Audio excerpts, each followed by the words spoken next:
বলতে পারি রে, হ্যাঁ রে। কই একটা কবিতা বল শুনি। বলবো? হ্যাঁ বলবো? হ্যাঁ।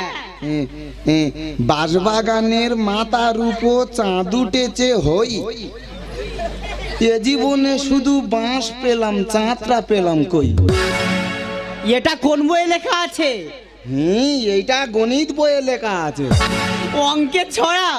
হ্যাঁ রে, তুই অঙ্ক কষবি, খালি ছোড়া বেরোবে, ছোড়া। তা তুই তো এত লেখাপড়া জানিস, তুই আমার দুটো প্রশ্নের উত্তর দিতে পারবি? তুই কি বলবি? আমার প্রথম প্রশ্ন হলো, মুরগির পা তো ছোট হয় কেন? রে, কি কি? মুরগির পা তো ছোট হয় কেন? বেশি বড় হলে তো ডিম নিচে পড়ে ফেটে যাবে। আচ্ছা ঠিক আছে, আমার দ্বিতীয় প্রশ্নের উত্তর দিতে পারবি? কি বলবি? মানুষ কি খেলে সব থেকে বেশি খুশি হয় বলতো? এই বলতে পারি রে, হ্যাঁ রে। কই একটা